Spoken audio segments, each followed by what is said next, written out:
Dito sa Pilipinas, sama-sama ring tinutukan ng mga kaanak ng mga biktima umano ng EJK ang confirmation of charges hearing ni dating Pangulong Rodrigo Duterte sa ICC. Kabilang sa mga nanood ng tiyuhin ni Kian de los Santos.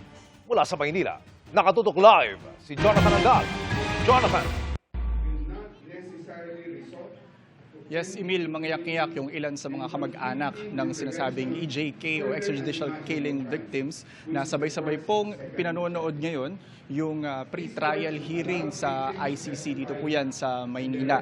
Ang ilan naman sa kanila, tahimik na nanood at sinisikap intindihin ang bawat salita sa confirmation of charges. Pero meron naman sila ritong kasamang abogado, meron ding journalist na nagpapaliwanag sa mga napag-usapan sa korte sa tuwing nagbe-break ito. Sabi ng ilan sa mga nakausap ko, nabuhayan sila ng pag-asa sa hustisya ngayong umuusad na ang kaso ni Duterte sa ICC. Nasa 6 na po ang bilang nila ngayon dito na nakasuot ng puting damit. Ang tawag sa kanilang grupo, Program Paghilom, na samahan ng mga kaanak ng EJK victims. Bukod dito sa Maynila, meron ding mga kaanak ng EJK victims sa Caloocan na sama-sama ring pinanonood ng pre-trial hearing ng ICC.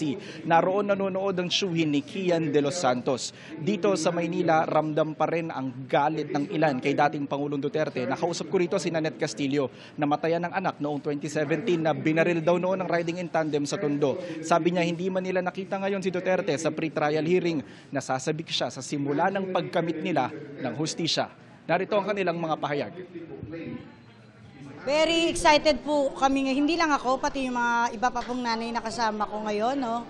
Matagal na namin hinihintay ito, sir. Kasi ito na po yung sa tingin namin ay umpisa ng papunta sa hustisya po. Parang one day at a time, pero sa loob po ng 8 taon, 9 na taon na paghihintay namin, may naumpisahan na po. Masakit po yung ginawa sa amin ni Pangulong Duterte dahil binoto po namin siya. Dapat lang siyang makulong para pagdusa niya, para makaganti naman kami sa kanya. Si Duterte, ang taong wala nang kinatatakutan, anak, sa dami ng pinapatay niya, talagang magbabayad siya. Yun lang ang alam ko, na may Diyos talaga.